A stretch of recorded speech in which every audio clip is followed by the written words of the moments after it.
To start, I'd like to acknowledge the traditional owners on all of the lands wherever you are today. I pay my respects to elders past, present and emerging who may be here today. I'd also like to acknowledge the connection that Indigenous Australians hold to country and culture. Well, good afternoon, everyone, and welcome. This public forum on the Essential Services Commission's 2021 Melbourne Water Draft Decision is being conducted as a webinar today. My name is Kate Simons. I'm the chairperson of the Essential Services Commission, and I'm really pleased to be chairing this public virtual forum today, and certainly looking forward to what looks to be a robust conversation. I understand we have around 35 or so attendees at today's forum, comprising other Victorian water businesses, including the retail water corporations, representatives from the Department of Energy, Water and Land and Planning, consultants, and I understand there may be some individual water customers in attendance today also, so welcome. Well, as you'll be aware, we've recently published our draft decision setting out our views on Melbourne Water's price submission. Melbourne Water, as you may well know, provides wholesale water supply and sewage management services to retail water corporations that we also regulate. And Melbourne Water also provides drainage and waterways services in and around Melbourne. Our recent draft decision indicates what we propose to approve and or not approve, and allows Melbourne Water and other stakeholders to respond before we make our final decision and price determination. As we indicated in our draft decision, stakeholders may comment on any aspect of our draft decision, including the information we've relied upon in our assessment, such as Melbourne Water's price submission. Feedback may also cover additional matters or issues we should consider before making our final decision, whether our draft decision on Melbourne Water's price submission has adequate regard to the matters in clause 11 of the WIRO and our guidance. So thanks very much for making the time to engage with us today. I, along with my fellow commissioners who are also online, are looking forward to hearing your views and reflections. And today is really one of the ways in which we're seeking to receive feedback from Melbourne Water, its customers and other stakeholders. Doing so is a really critical part of our approach and the Commission's approach to stakeholder engagement. So what are we here for today? Well, our purpose for this session is to hear what you think, make sure your views are considered when we make our final decision. And I'll just take a moment to introduce who's attending from the Essential Services Commission today. Other than myself, we have our other commissioners, Rebecca Billings and Satish Bhojani, as well as, thanks for giving a wave, Satish and Rebecca, as well as our acting Chief Executive Officer, Marcus Crudden, Senior Regulatory Manager, Dean Wickington, our Project Manager, Angeline Billis, and the water team staff too who have joined us, so welcome.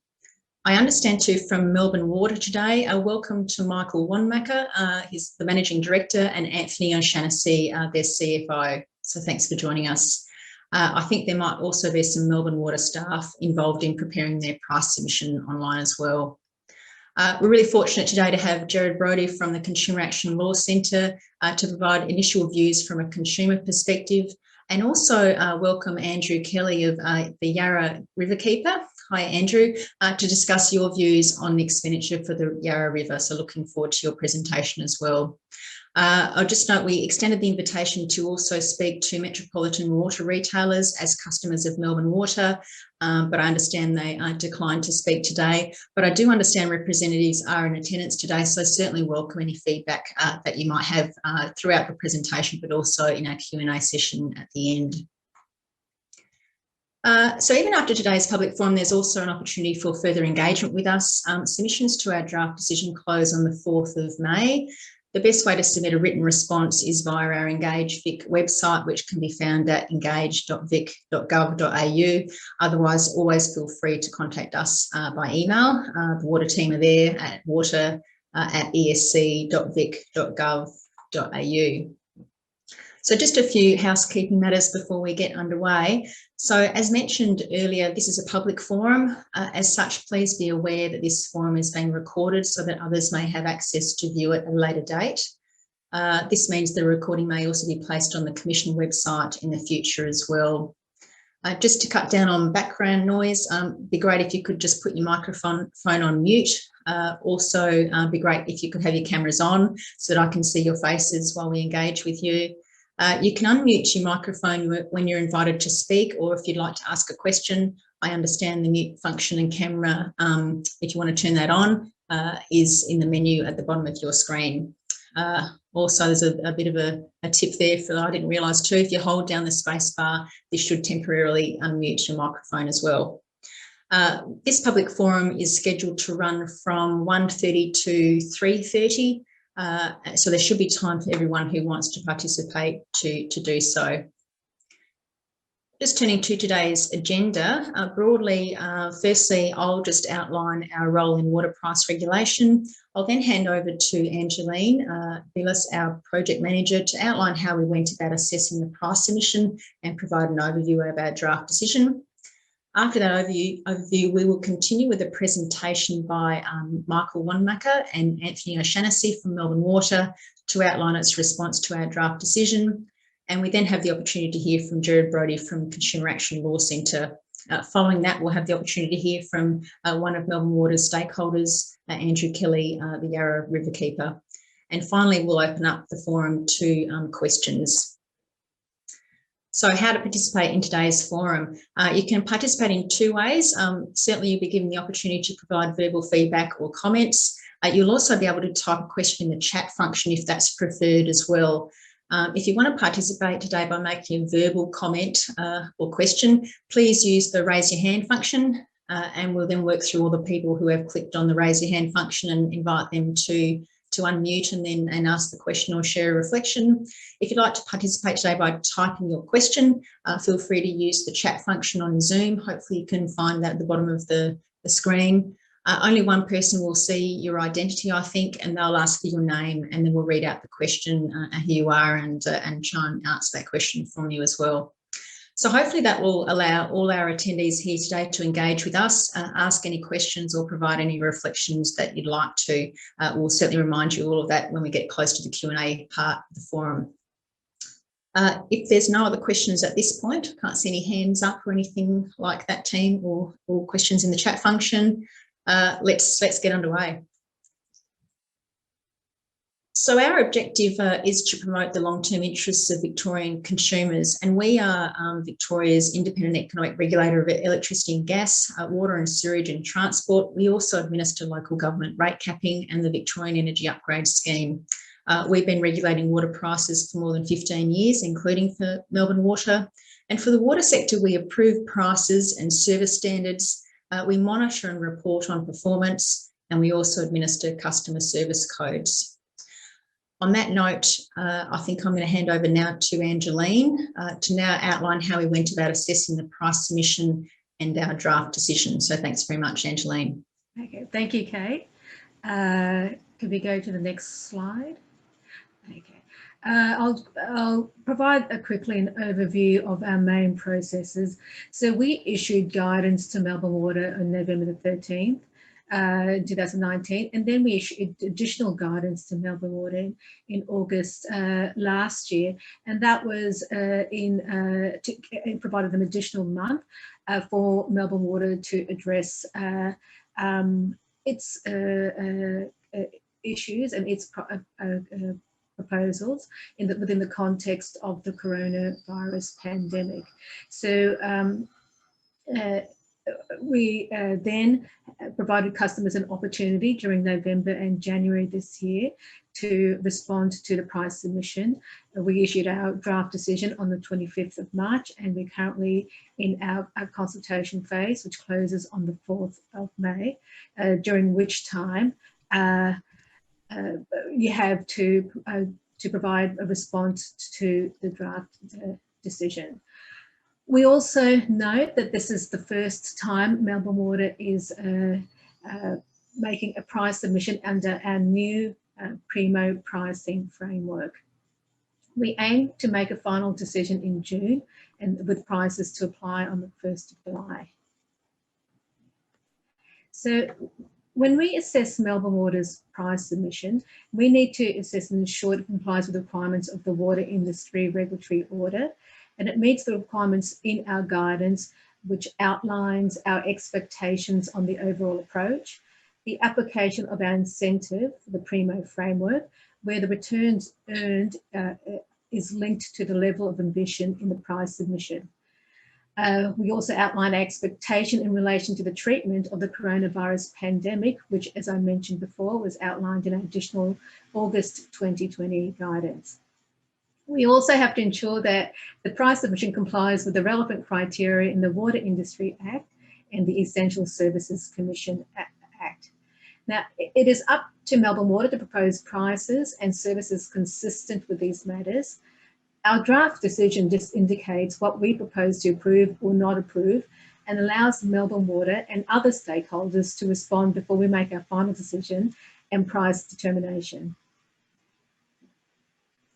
We critically assess proposals and the reasons for them, and we did this by looking at the engagement and how Melbourne Water used feedback from its customers. We tested the expenditure and demand forecast and verified the supporting assumptions and data. We evaluated how Melbourne Water managed risk, and we reviewed the operating expenditure and capital expenditure costing and timing assumptions to ensure they were reasonable.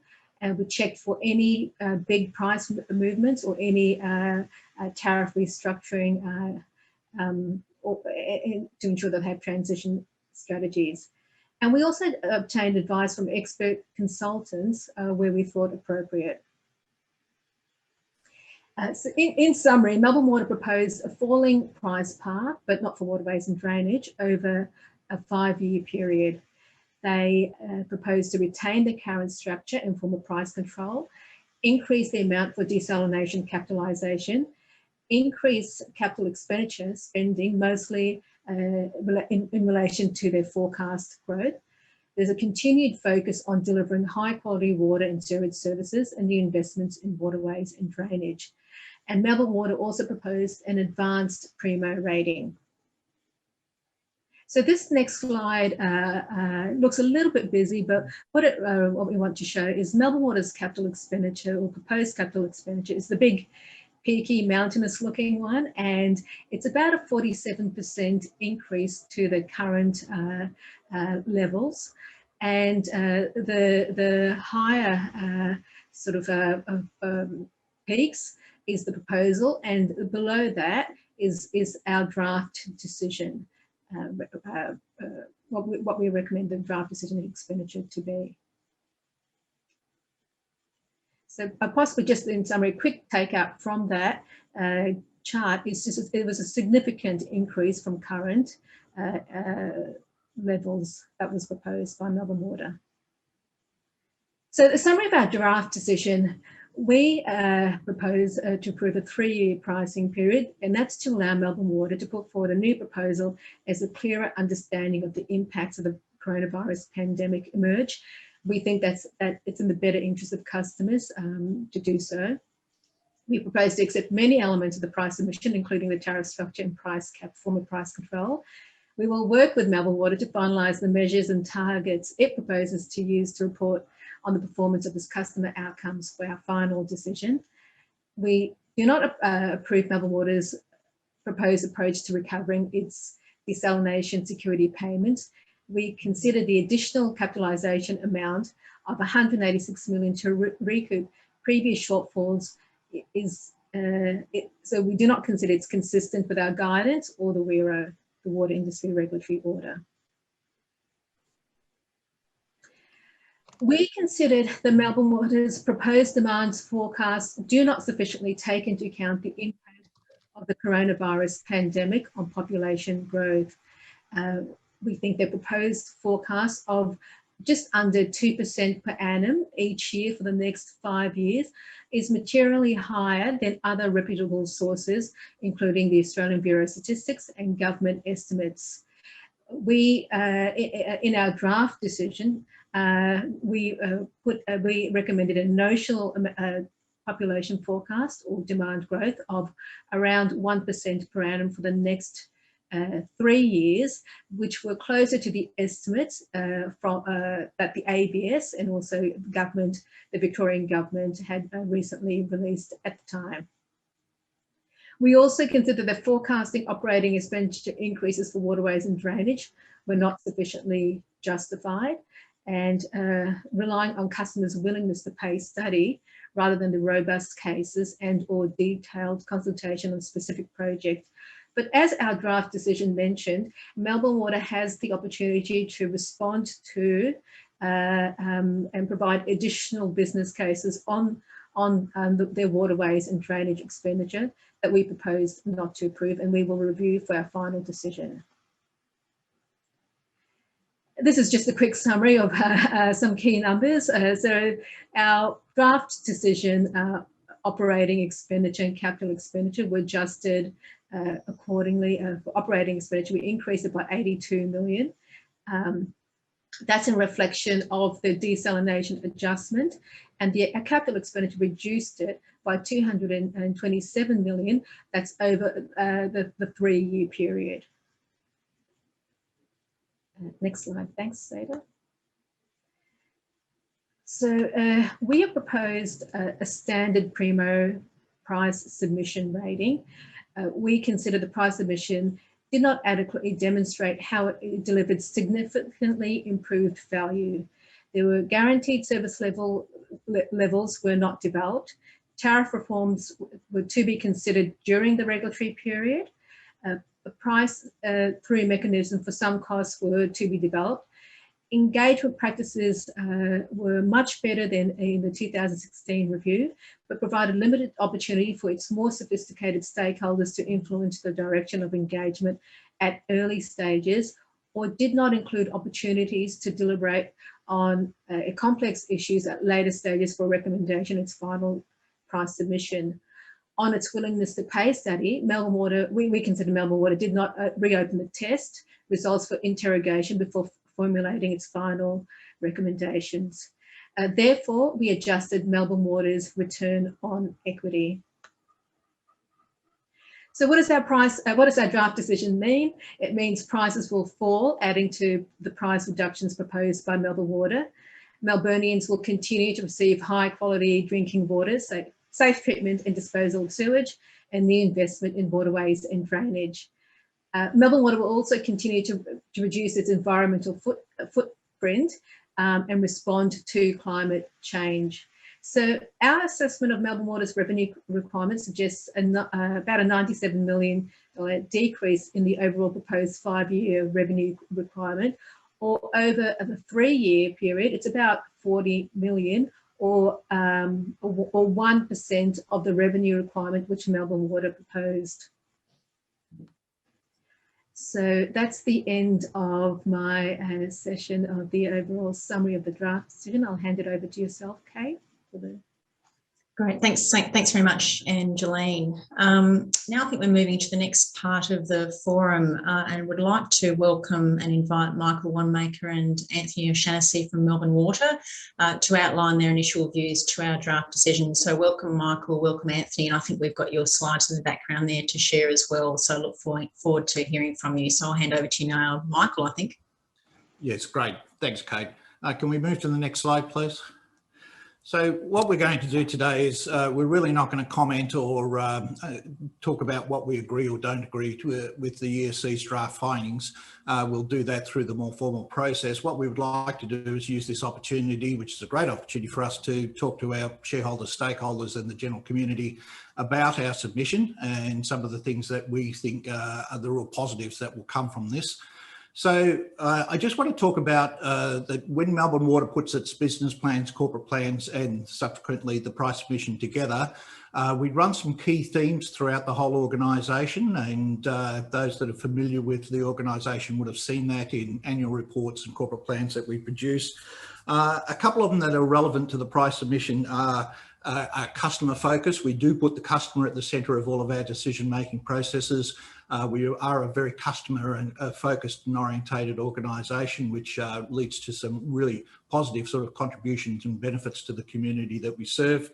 We're also very intent on continuous improvement, and that's continuous improvement on all aspects of the business on a regular basis. So we're very keen to make sure that we're always assessing our previous performance against our future performance to make sure that we are continuing to challenge ourselves to be a better business.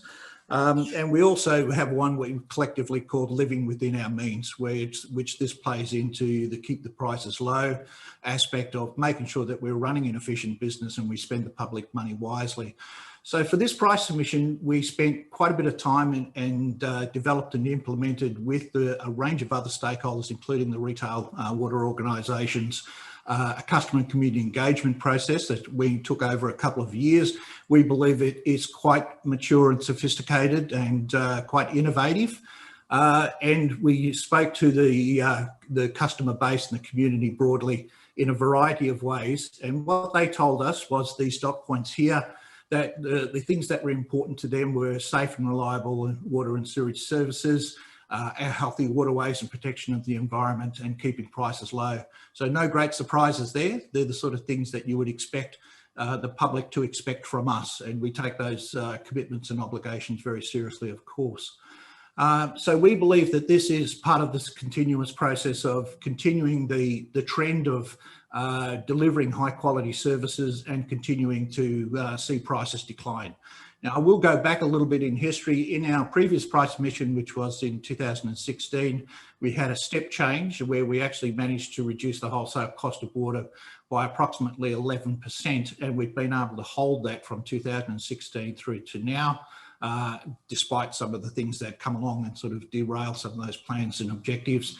And we were quite pleased that we were able to not find that amount again, but certainly continue to find opportunities to run an efficient business and reduce the overall water bills for the people that we serve. So that's just a bit of an introduction of what we believe that we've sort of set about and how we've sort of structured our price submission. What I'll do is hand over to Anthony, who's our Chief Finance Officer, who'll just go through some of the details of how we've ended up with our price submission outcomes. Thanks, Michael. Okay, can we move on to the next slide, please? So obviously, as part of our submission, there's a number of key challenges that we've had to address. You know, COVID-19 is obviously at the forefront and has created quite a level of uncertainty, both in population growth forecasts, but also added financial stress on our community. So when we've looked at the submission, we've reviewed the population forecasts. We undertook additional engagement with the community to test our proposed prices and ways to manage the impact on customers in light of COVID, which we received a significant support for our approach. We were able to re-engage with the same cohort who participated in the early engagement program pre-COVID, which provided a strong correlation to the customers thinking about the impact that COVID was having on their lives. So climate change heightens the potential for water shortages due to drought, climate change. So we've factored these challenges into our investments for waterways and drainage, and also our planning for the longer term water reliability and security.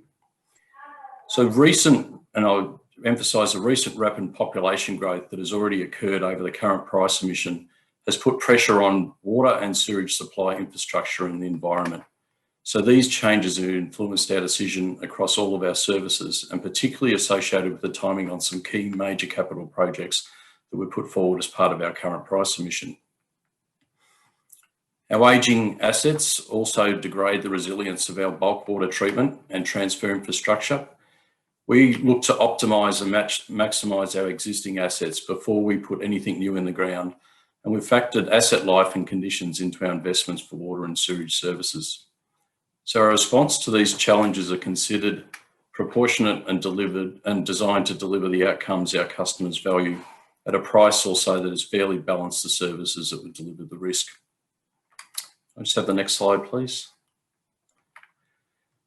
So we listened to the customers in the community throughout a tailored engagement program, which reflected our unique customer base.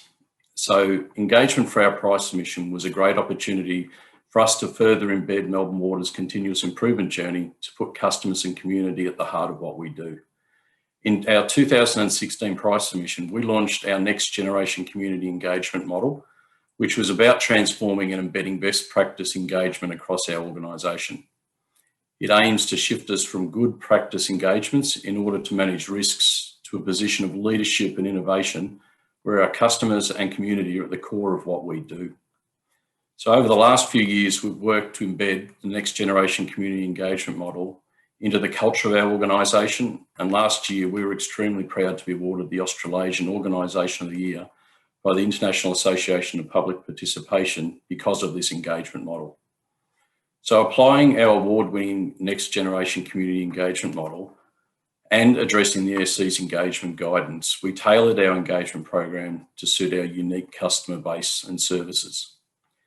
Due to our unique service offering, we have a very unique customer base with a diversity of interests and opinions, all of which we've had to look at how we can balance.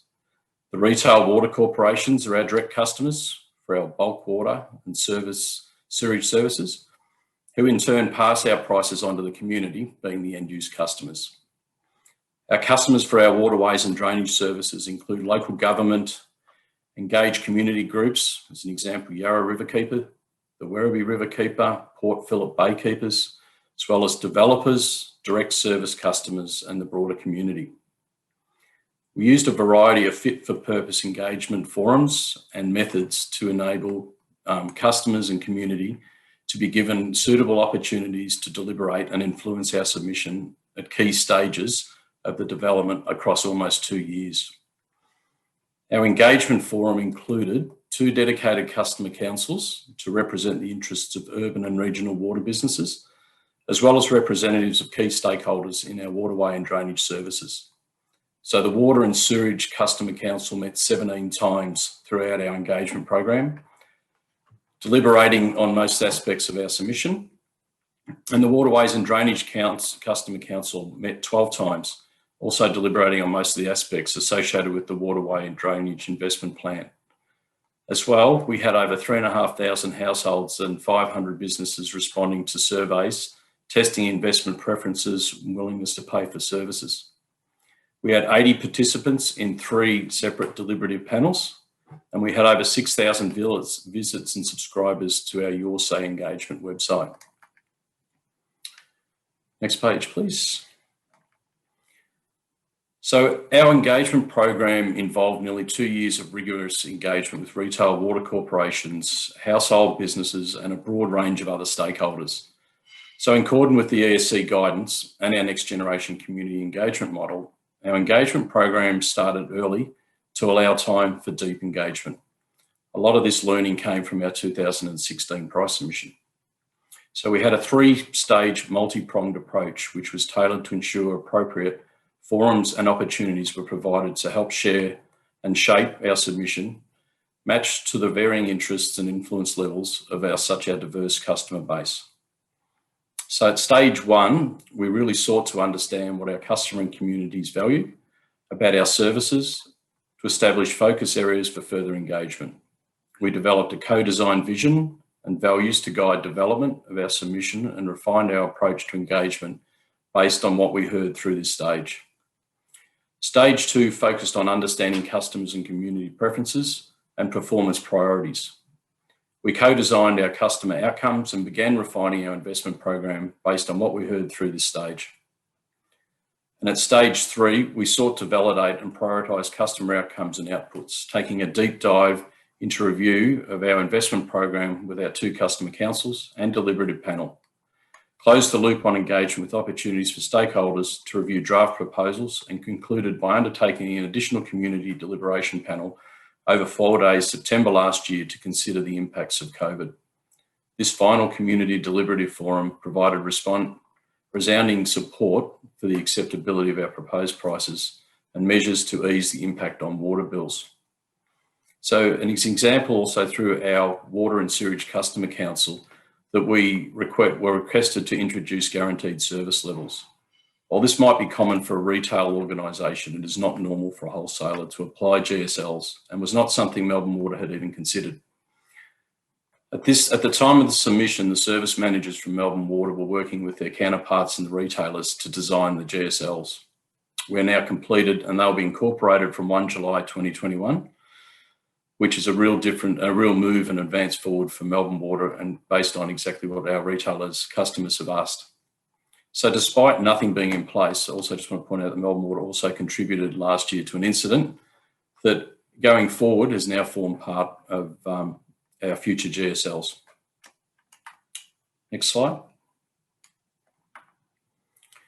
So protecting the environment and responding to climate change impacts was consistently identified as key priorities for our customers and community through our many engagement activities.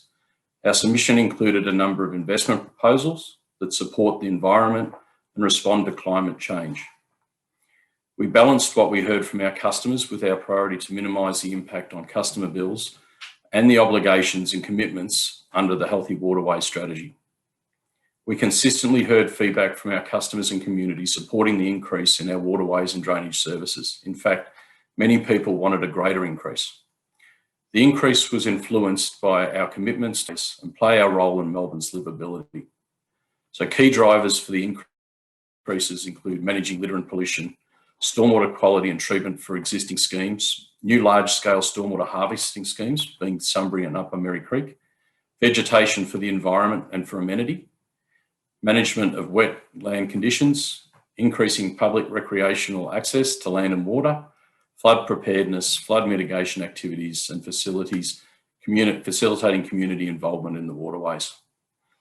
As well, we're installing 2 large solar installations at the Eastern Treatment Plant and Winnicky Reservoir, both of which NPV positive, reducing customer prices and also contributing to an emission reduction. Next slide, thank you.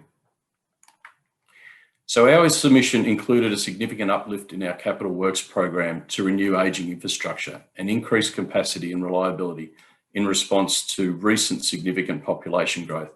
This is prior to the pandemic. Our approach is not to build assets in anticipation, but rather just in time. We look to optimise and maximise existing assets before we put anything new in the ground. The number of capital projects in this price submission is comparable to the current price submission.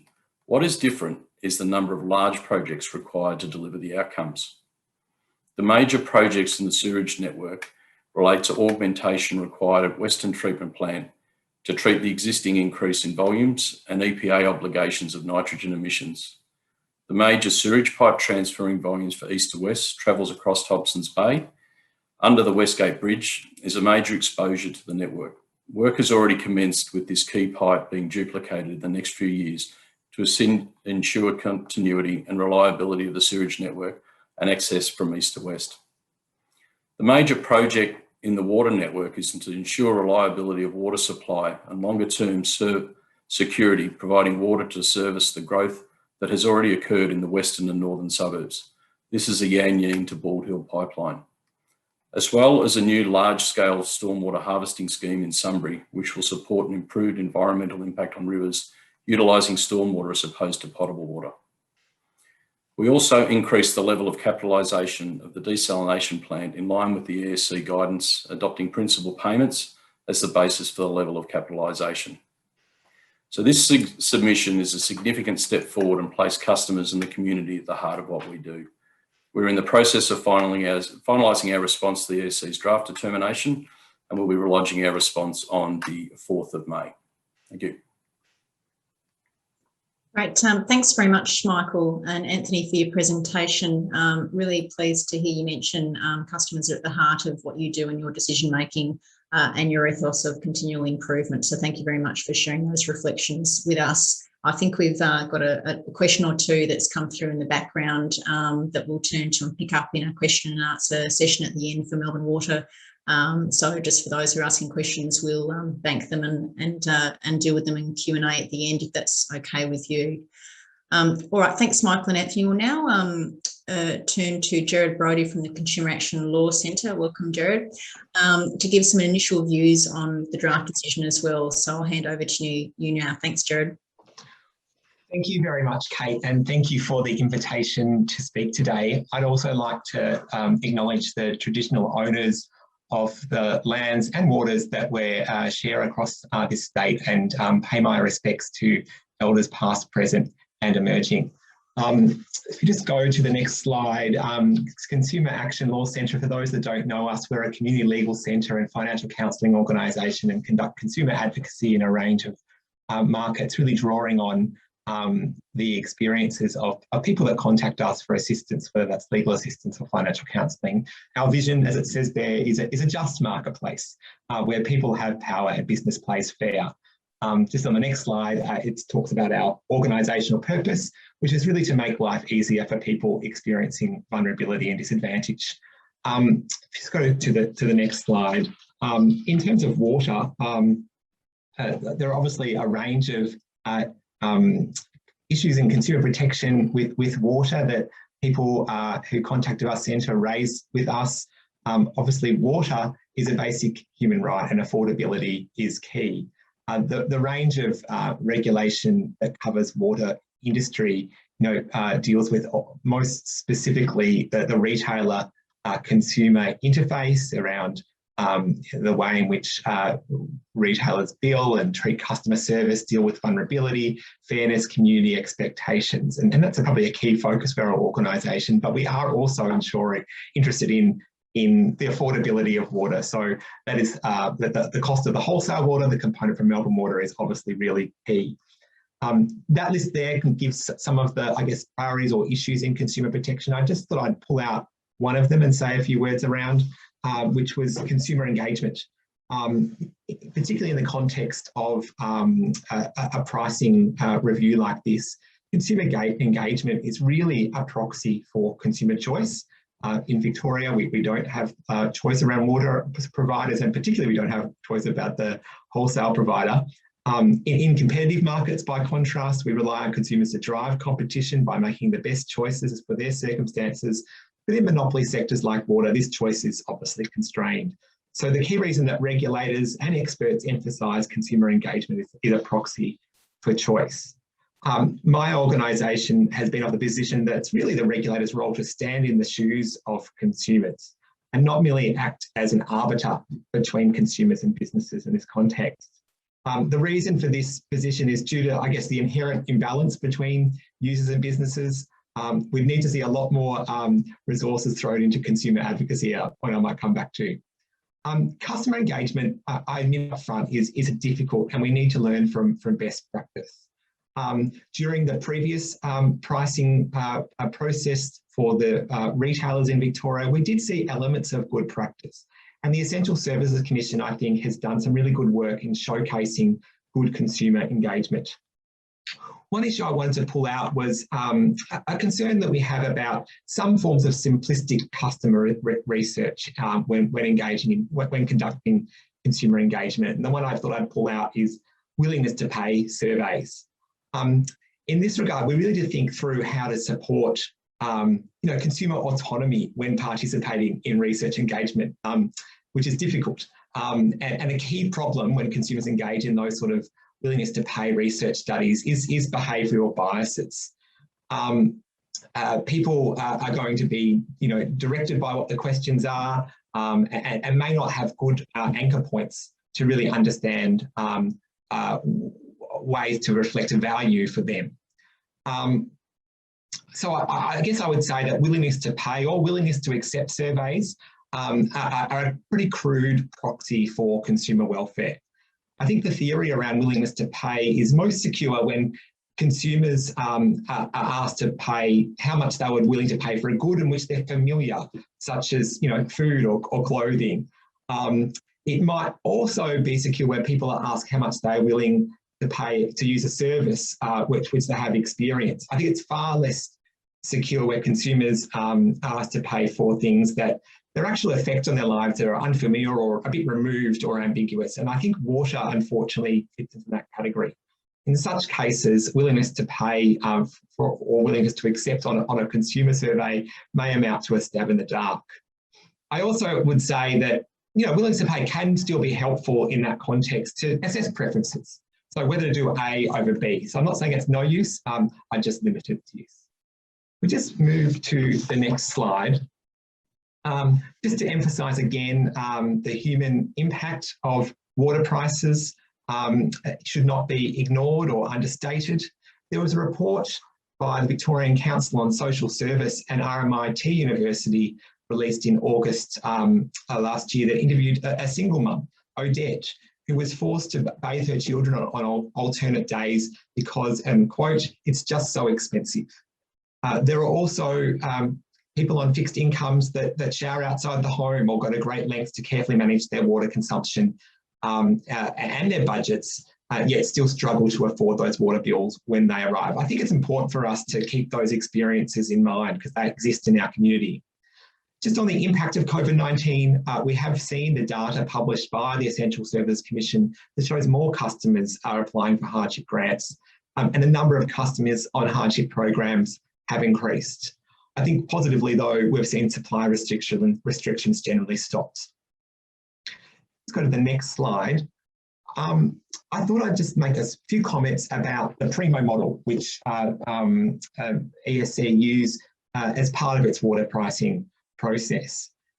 As we know, under Primo, each business's rate of return is linked to the outcomes it proposes to deliver for customers. And so, you know, this model of allowing the rate of return to vary according to level of ambition shown in a business's price submission to the ESC, I think is a really important one. You know, a higher rate of return is allowed where businesses committing to improvements in customer value, including improvements in cost efficiency, of course. We participated in the first round of price submissions under this model, and we saw some real significant benefits from the model. In addition to affecting the rate of return, there was the reputational incentives for businesses to be as ambitious as possible. You know, the publication of the Primo ratings allowed the businesses to be compared against each other and form that competition by comparison. It really did create incentives for businesses to avoid being positioned at the bottom of the ranking. Obviously, doing that will increase the scrutiny of the governments as shareholders, but also customers and the community through the media. I'll just go to the next slide. In terms of this draft decision, consumer advocates at Consumer Action, we're broadly supportive of the Primo rating set by the Essential Services Commission for Melbourne Water as being the standard. On our reading, it was hard to see that it could be rated advanced, particularly if we look at those cost efficiencies. The proposal did include an increase in the OPEX over the period and a 47% increase in CAPEX. And we just raised the question of whether that necessarily aligns with customer value. The other point I'd make is that during the consultation, Melbourne Water sought views from us and I'm sure others about the impact of COVID-19. One area we queried was forecast population growth. It seems to us that you know, population growth isn't going to be as significant over the coming period, or at least to be a dip because of what we've experienced over the last 12 months. Melbourne Water told us that, you know, lower growth means less customers to distribute those costs and therefore higher prices if adopted. And therefore wanted to retain the pre-COVID-19 growth rates to keep prices low and said that it was bearing the revenue risk on behalf of customers. I was pleased to see the Essential Service Commission question that. I don't think Melbourne Water's response really considered whether CAPEX can be further deferred because of a lower population growth. And at ESC, we know it did find that, you know, additional, some of the forecast operational expenditure did need to be better justified. In that regard, and particularly the uncertainty around COVID, we would, I think, voice support for the idea of a 3-year regulatory period. Given that uncertainty at the moment we're all experiencing, that probably does make sense. One point I wanted to make was around the desalination capitalisation, and that was a particular interest in the last pricing review, of course, or the last two perhaps. We think that it's positive that Melbourne Water proposes to capitalise over the period the plant is available to benefit customers. We think that approach really contributes to intergenerational equity about who benefits from the desalination plant. We, like the ESC, note that the catch-up payments it proposed on amounts it did not capitalise in previous price decision periods, you know, it should be questioned. It does seem to us that customers may have already paid for that during that period, and further payments, yeah, we question that. It was good though to see that, you know, in both Melbourne Water's proposal and the Commission's decision, that those key outcomes for customers are there that we would expect: high quality drinking water, safe sewerage disposal and treatment, and of course, effective response to climate change. I'll just go to my final slide. I just thought I'd make the point that sometimes it can be difficult for I guess, systemic consumer advocacy on issues like water pricing, because there hasn't been resources provided to conduct that sort of work. Consumer Action were fortunate during the retailer price submission process to receive some resources from the state government to enable that ongoing input and review. And I think that helps not only the water businesses, but the Essential Services Commission to have a view from the community and ongoing consumer advocacy through that process. I think that needs to be an ongoing capacity. I'd point to various Productivity Commission reports into urban water where there's been consistent recommendations relating to additional resourcing for consumer research, representation and advocacy. I'll conclude there. Thanks, Kate. Thanks very much, Gerard. Thanks for making the time to be here today and sharing those reflections with us. Much appreciated. I think lastly now we're going to turn to Andrew Kelly. Welcome, Andrew. I can see you there on the screen, the Yarra River Keeper. Great to have you here today and just give you an opportunity to outline your initial views on our draft decision too. So I see we've got your slides in the background as well. So I'll hand over to you now. Thanks very much, Andrew. Thank you, Kate. Thank you to you and to the ESC for the opportunity to present. Yes, I'm the Yarra River Keeper. I've been the Yarra River Keeper for the past 6 years. It's been a privilege, and I'm the spokesperson for the Yarra River Keeper Association. We lobby for the Yarra River. And if we could move on to the next slide, perhaps, so I don't have to look at myself. Thank you. Let's stick with that slide. So we lobbied for the Yarra River Protection Act in 2017, which was unopposed in Parliament, and we've also lobbied for the Yarra River planning controls, which were made permanent last Sunday by Minister Wynne. So I spent a lot of time on the river. I understand the river, and I've also worked closely with Melbourne Water. I was on their Melbourne Water Waterways and Drainage Charge Customer Council. I will barrel through this as I've got 5 minutes and it's quite tight. So please forgive me if I start talking rather fast. I had some disappointment at the cuts that are proposed for the expenditure on waterway health. And I'd like to address 3 key issues, which is stormwater, wetlands and community, where some of the cuts were focused. I do note, though, it's in a context of waterways being squeezed by urbanisation and climate change. So the waterways are really suffering a lot of impact from those 2 effects. When I speak about the Yarra in this context, it's really as a proxy for all the waterways managed by Melbourne Water, but it's certainly the waterway I know best, but I think the problems are generic to all waterways. I do acknowledge that we need to spend prudently and efficiently, particularly if we are to push back against the damage that is being inflicted on waterways by climate change. But however, I did want to also note that the environment is complex and chock full of variables, and expenditure on waterways doesn't necessarily deliver a sort of cookbook scenario result. You don't quite know how it's going to turn out, and we do need to take risks, make experiments and undertake pilots to see what's going to happen. But I do think that if we don't spend on waterways, if we don't take those risks, if we don't invest, then we will leave an impoverished environment for our children and our grandchildren. And waterways represent 70% of our biodiversity. And Grant Samuels in the EPBC review recently identified that the trajectory for our iconic places and for our environment is on a long-term decline. So obviously waterways is a place that we want to spend if we want to try and at least even out that trajectory, if not set it on an upward path. And I think we do need to consider the expenditure on maintenance in terms of the environment. If we invest in the maintenance for the environment, we usually, unlike a built environment, you have to invest heavily in maintenance to begin with a longer term decline in maintenance if you do it right. But with the built environment, of course, your expenditure in terms of maintenance tends to kick in later in the piece. So you need to acknowledge that the environment doesn't function like the built environment. Turning to wetlands, actually turning to stormwater, we've changed the surface of the city in the past 200 years. We've concreted in and covered it with asphalt. So basically, one of the big impacts on waterways is the impact of stormwater rushing into the waterway carrying a toxic load of tyre remains, brake linings and hydrocarbons. And you can smell that if you stand next to a river when it's in flood. And that's also eroding the banks fairly dramatically.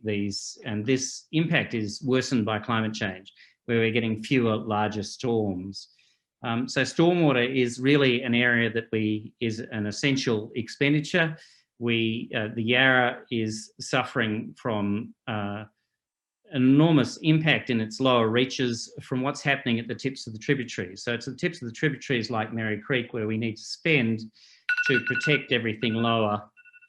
Then the next topic I was wishing to address was the wetlands. The wetlands are the kidneys of the river. They are critical for health. If you look at the Yarra, there is extensive wetlands between Hillsville and Yarra Glen. Most of these are on private land, and we do need to convince those landholders to spend on those wetlands, the billabongs that were once part of the river, and are no longer. We need them fenced off. They will control the pesticides and herbicides running into the water. They are a refuge for wildlife, and as the Yarra River Community Vision establishes, goodness comes from the top down. So if we look after those wetlands, invest in those wetlands, we will get a better outcome right along the length of the river. My final issue is community. Of course, I speak for community. I'm a member of a community organisation, and it is the vital ingredient. And we can just look at a few examples of where community has had a major impact at a very low cost. You get a very high return on your dollar if you invest in the community. I mean, Mary Creek Management Committee has wrought extraordinary changes along Mary Creek. It was once that you paid less for a block of land on the creek side and more for one across the road. That is very much reversed, and largely that's due to the advocacy and the on-ground works of Mary Creek. But Mary Creek is just one organisation. There's Darebin Creek, there's the Friends of the Helmeted Honeyeater who've been working on the Cockatoo wetlands. There's an enormous number of community organisations that do need support from Melbourne Water to deliver this high return on every dollar spent. So I would end by just saying it is, in my view of this pricing submission is that the uplift is modest, it's necessary, and that investment needs to be made in broadly on waterways, but I'm looking particularly at community, wetlands and stormwater. So thanks very much. Thanks very much, Andrew, and apologies for the time slot that was given to you. You're welcome to take another couple of minutes if you'd like to, and I'm sure there's Q&A time too to share some extra reflections, so feel free. Kate, look, thank you. I will just say that we are currently working on a environmental and economic accounts report within the Yarra Riverkeeper organisation, and that has really made it clear to me that we need to rethink our economic approach to the environment. We need to consider the different timescales that the environment operate on. We need to consider that it's actually a much more complex thing than we once imagined, that we can't take a cookbook approach to the environment, that we do need to invest in maintenance. There's a whole range of adjustments that we need to consider in terms of accounting and economic standards to really adequately work to adjust that trajectory that Mr. Grant Samuels identified in that EPBC report. And I think this is a step along the way in this pricing strategy to achieve that. And I'm quite excited that that's been built into this pricing strategy, and I hope it finally gets through to the end. Thanks, Kate. Great, thanks very much, Andrew. I really appreciate you making the time to be with us today too and to share those reflections. I find it incredibly valuable to hear directly from stakeholders like you about the priorities and matters that you think are important. So I'm looking forward to hearing any questions too that might be directed to you as Yarra Riverkeeper and what your response might be in the Q&A. So hopefully some questions will come through too, but feel free to raise anything else later in the session as well. Thank you. All right, well, I think we've, thank you to those, the 3 or 4 presenters we've had. We'll move to the next part of the session today. And just before we get started on the question and answer session, just a quick reminder again that this public forum is being recorded. That means that any statement or comment you make or question you ask will be included in the recording. Any question you ask using the chat function will be read out loud along with your name and be included in the recording as well. And just a reminder that if you do want to make a written public statement, please submit via engage.vic.gov.au through our written submission process as well. So a few other options for you if you'd like to give us some feedback. If you'd like to give some verbal comment today, please use the raise your hand function. Then we'll call on you and ask you to unmute, turn on your camera and make your statement or ask a question. You can use that chat function on Zoom to type a question. You'll be asked to identify yourself, and then a question on the chat function will be read out and directed to the appropriate person as well. I'm not sure whether we've got anyone calling in by phone, but if they are, you'll certainly be given a time to ask a question and make a comment as well. So please let us know your name and where you're from prior to speaking.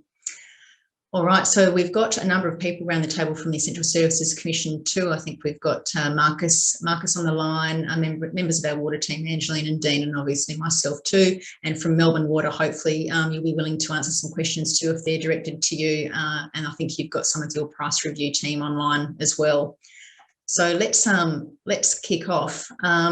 So Q&As, I think we've had one question up front from.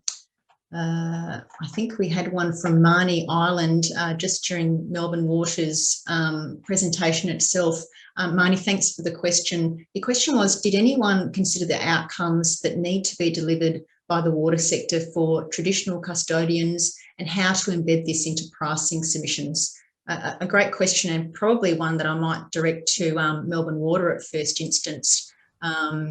Michael Anthony, or a member of the Melbourne Water team, would you like to respond to Marnie's question?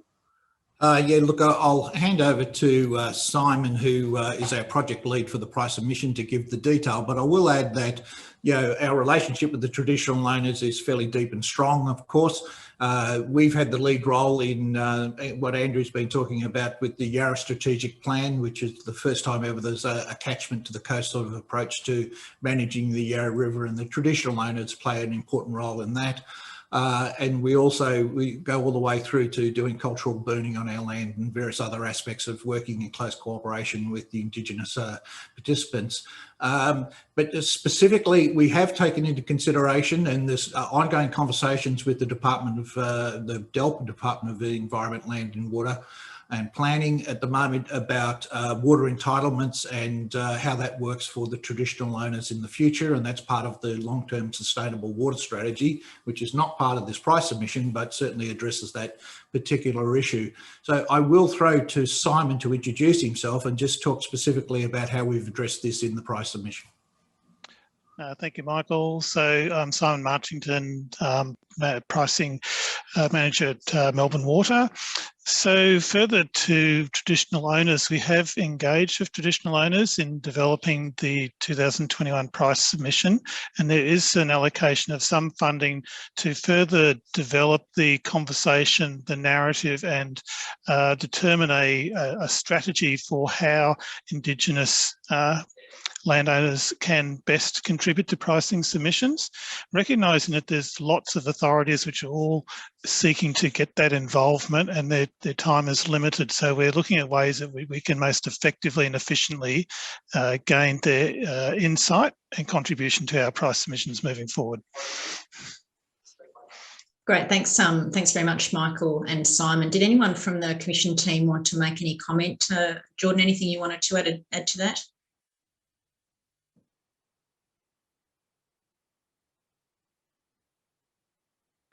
Sorry, I just unmute myself there. Yep, so I think just following on from Simon, I think he kind of briefly sort of mentioned there's additional expenditure above the baseline that Melbourne Water sought for their obligations in relation to traditional owners, and that was accepted as part of our draft decision. So that's all I would add to that. Great, thanks very much, Jordan. I can't see any other hands up to comment on or reflect on that, but there was another comment in the public box from Marnie Island. Thank you for that comment. I think you're from Yarra Valley Water. I'll just read that out just for the record too.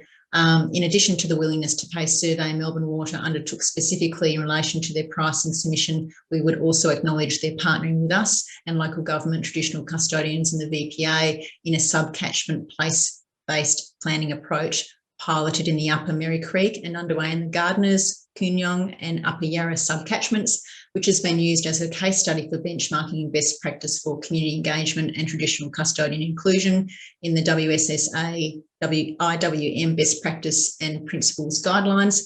This approach is a much deeper and ongoing form of engagement and partnering we look forward to continuing in future pricing submissions. Thanks very much, Marnie, for that reflection. Just looking for any hands up. Actually, I can see Andrew. Andrew, your hand's up. Would you like to reflect on that or an additional question? I was wishing Kate to reflect on the traditional owner element, which I am privileged to be on the Birrarung Council, which came out of the Yarra Act, which is a bicultural ministerial advisory council. And it's very clear from the elders on the council is that they do very much support investment in waterway health, that they are very much disturbed at the state of our waterways, that waterways are central pieces of culture to them, and they are wanting to see them restored from source to sea. Thanks. Thank you very much, Andrew, for that reflection. If there's no other hands up, I did see another comment from you, Andrew, in the chat box, which I'll read out for the public record, unless you'd like to. You're welcome to read it and reflect on it yourself if you'd like. Sure, I'll read it if I may, Kate, since I say I made an error there. I'd just like to add that my experience of the willingness to pay work was very positive. I was quite involved in it. I did attend focus groups. I was at the Assembly, as were other colleagues on the Customer Council. And I heard a very clear commitment to waterway health. And I was curious to discover that the more people know, the more willing they are to pay. So it's interesting that is the impact. I thought the gamification exercise that Melbourne Water practiced, one that I did, although my results were not counted, I believe, in the final result, that was a really interesting and challenging way to tease out what a consumer might want to spend their money on. I'm not sure that that's featured particularly to date, but I thought that was a very powerful exercise to force you to make choices. And it certainly, that reflects what we hear on the ground as waterkeepers, that people want healthier waterways. Thanks very much, Andrew. We're very much looking forward to the response from Melbourne Water too on the business cases for all of those matters that you've just raised. So I think we've encouraged Melbourne Water to come back to us so that we can assess the prudency and efficiency of the additional funding that wasn't covered in our draft decision. So really encourage Melbourne Water to reach out to us and have some discussions about that. Looking forward to that response as well. I'm just looking for other hands up. I can't see any, but team, please tell me if I've missed anyone or if there's any other questions that have come onto the chat, either publicly or anything privately that's gone to you, Christy, that I need to turn to. Nothing in the chat. No. Otherwise, I might just take the opportunity as well. I did raise at the outset that I know that a number of the water retailers are in attendance at today's forum too. I'd very much like to give the opportunity to any retailer that would like to contribute to today's conversation. We're here to hear from you as well as one of the major stakeholders in this process too. So feel free to put your hand up if you've got a query or a reflection you'd like to share, whether that may be on the Primo framework or the process we've undertaken, any matters you'd like the Commission to keep front of mind. You've got a number of commissioners online here willing to hear from everybody, but particularly water retailers if you'd like to make that, take that opportunity. So what should we be keeping front of mind as we move towards finalising the pricing decision for Melbourne Water as well? Very much like to see some hands up or some questions asked if Southeast Water, City West Water, Yarra Valley Water are online. I think we have representatives from those businesses. Just wanted to really make clear the opportunity is there to hear from you directly today, if you'd like.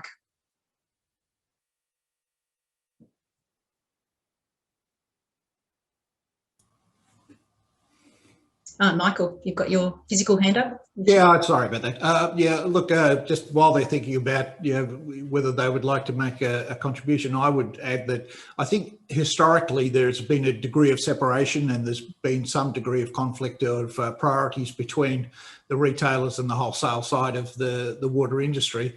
I see no evidence of that in this process, and over the last couple of years there's a huge amount of cooperation, collaboration and common objectives, and there really is that sort of joined up end-to-end understanding that we're all here for the benefit of the community that we serve. So I was really pleased with the way that all of this came together. It wasn't all of us sort of collectively holding hands and just agreeing with each other. It was being able to thrash out what are the priorities and what are the important issues that we needed to focus on. And I think the end result reflected a really good outcome on behalf of the community that satisfied most of the participants.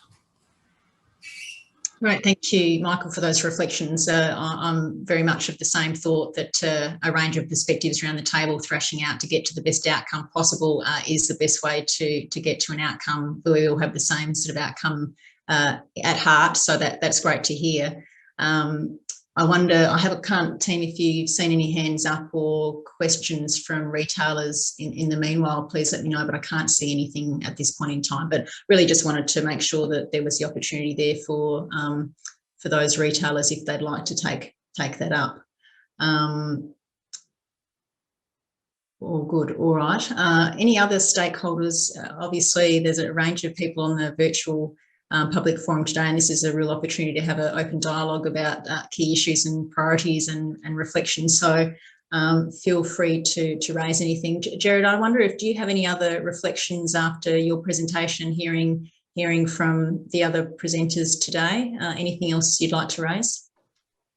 No, nothing specifically, Kate. It's helpful to have the other perspectives, so it's great to participate and listen today. I mean, I guess I would say, the experiences with willingness to pay is very interesting to me, because it's not so much about, we also have to think about who pays. We might all agree that this is an investment that needs to be made. It's a question of then how fair is it about who actually makes those payments. So that's all I'd add. Great. All right. Thanks very much, Jared. Anyone from the department too that's online, feel free to put your hand up or make a comment if you'd like to as well. Perhaps I might slice the pie a different way for a moment and just see if there's any reflections that any water businesses would like to share with us as well. We're really interested at the Commission in understanding what retailers think about the outcomes for their customers from Melbourne Water's proposals and our draft decisions. Rather than talking about our process or the framework or specific elements of Melbourne Water's draft decision or our pricing submission or our draft decision, what does this mean for your customers? What are you hearing? What does this mean for the customer outcomes that you can achieve through your businesses as well? That might be something else you'd like to reflect on, but completely understand if you prefer not to engage now. No pressure.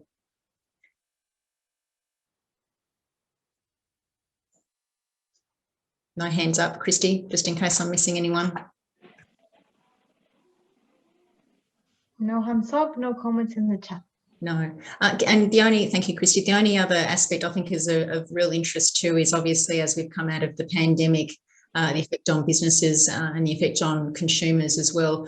What are some of the reflections that anyone would like to add, including from retailers or other stakeholders about the impact of COVID and how that should be taken into account? Any general reflections or specific ones, very welcome as well.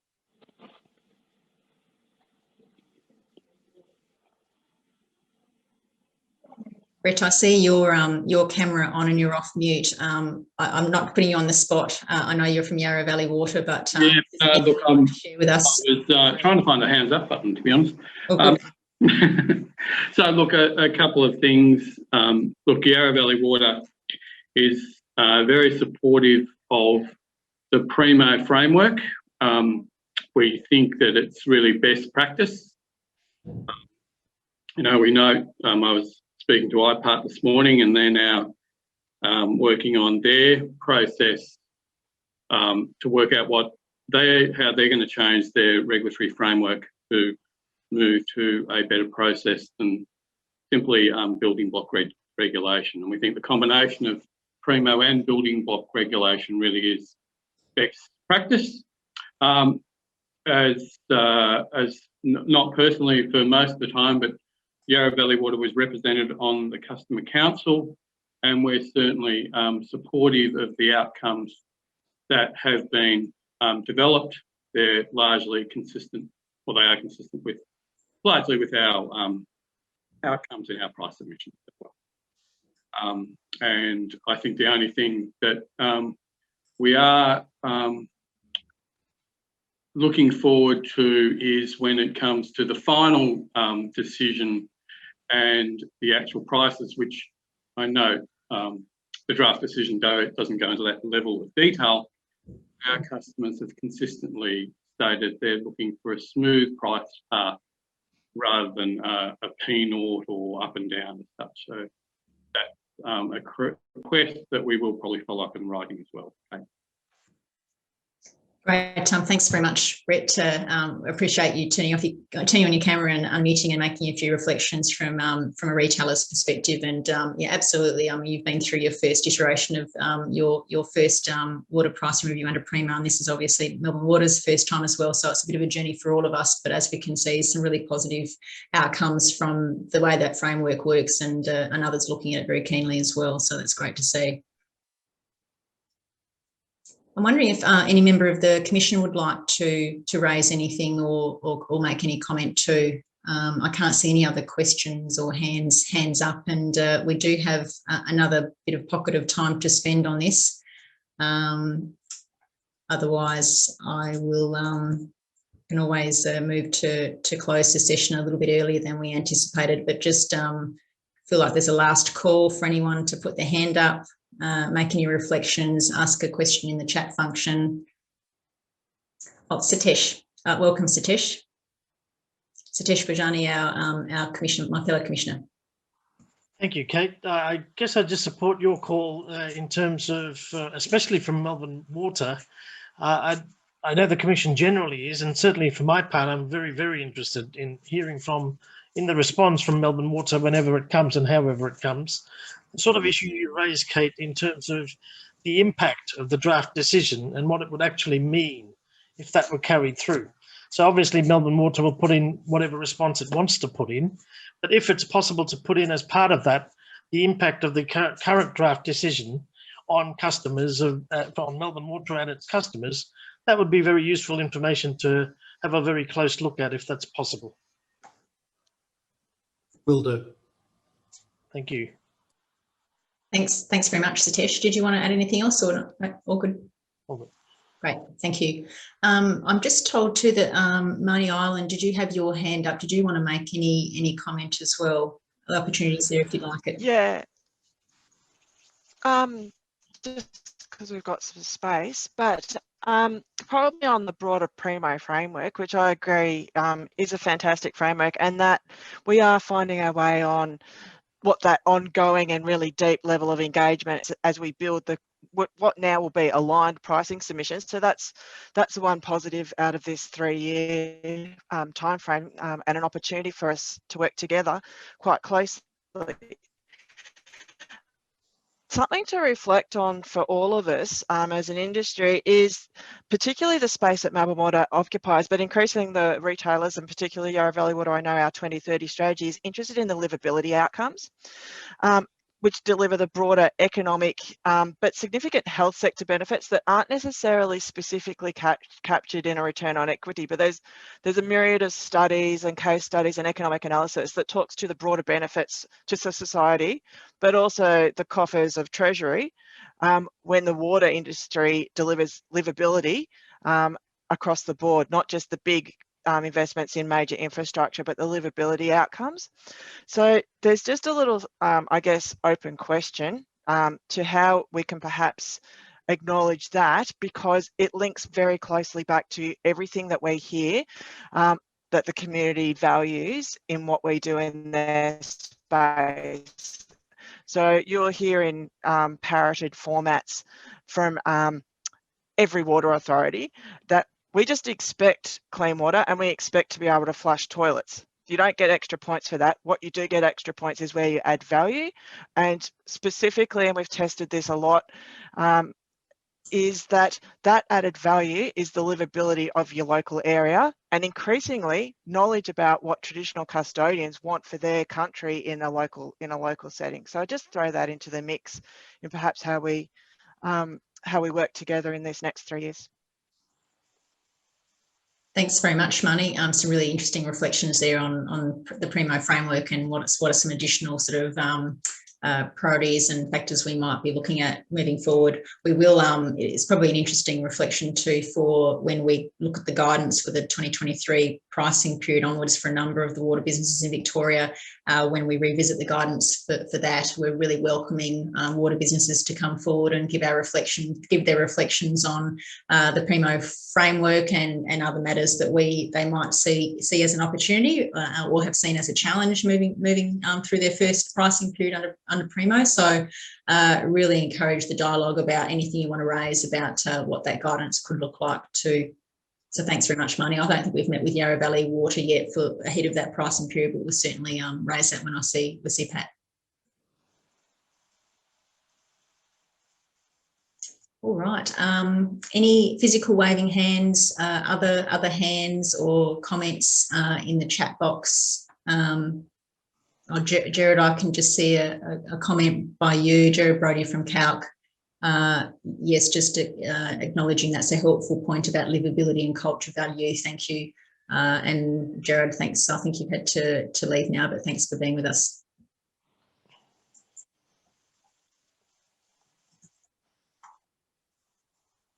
All right. Well, at that point, if there's no other hands up or questions in the chat box, I have given Andrew another sort of time to make some reflections, and Jared as well. Given we're here talking about Melbourne Water, Michael, would you like another opportunity to make any sort of closing remarks or other reflections given the conversation we've had today? Most welcome to take that opportunity now if you'd like. Look, I actually just felt the need to sort of just support Marnie in what she was saying. It's quite a large part of our conversations within our business about that livability and public amenity, and we're very conscious that these are public assets and the rivers and waterways and the land management responsibilities, and there's a lot we can do to impact the morale of the state and particularly the urban environment. We're looking at all of these sort of issues around how do we connect suburbs with cycle paths, and how do we create better green spaces, how do we sort of redo sort of old stormwater drains and culverts and turn them into green oases in the inner city suburbs and things like that. But it is quite difficult under the regulatory arrangements to sort of find those statutory obligations and the funding arrangements that support those sort of outcomes. We all know it's the right thing to do. We all know it's a good thing for us to contribute to the community we all live in. But that will be something that we need to talk to you about over the longer term, about how we can sort of formalise or get a little bit more structure around those sort of objectives. Great. Thanks very much, Michael, and look forward to the forward conversations we can have about that as well with you and the team, and obviously reach out directly as well. Always happy to have those discussions. Team, I think I can't see any other hands up or any other comments, and I've said that a number of times now, so I feel like I'm a broken record, but just making sure everyone's had the opportunity if they would like to make any comment, but if not, I'll probably move to close the public forum a little earlier than we had thought, but hopefully everybody's really felt like they've had the opportunity to provide some reflections and ask some questions. So maybe I'll move to wrap up now, everybody. So just wanted to say on behalf of the Commission, thank you very much, everyone, for joining this public forum today. We do invite interested parties to comment on our views in the draft decision we put out for Melbourne Water before we make a final decision and issue a price determination, I think in June 2021. As I've said earlier, stakeholders can comment on any aspect of our draft decision, so please feel free to come forward and do that. In terms of next steps, those submissions to our draft decision close on the 4th of May 2021. Any written feedback should be submitted via engage.vic.gov.au, or as I said before, feel free to reach out to the team on that water email account or pick up the phone. We will then move to release our final decision, which will be published on our website around mid-June 2021. Can I thank everyone for coming today, for the presenters, for your thoughts today. I really appreciate you taking the time to engage with us today, and hopefully you found that a useful exercise of engaging and discussing issues about the draft decision today. So thank you, stay safe, see you soon, and thanks very much again. Bye. Thank you, everyone.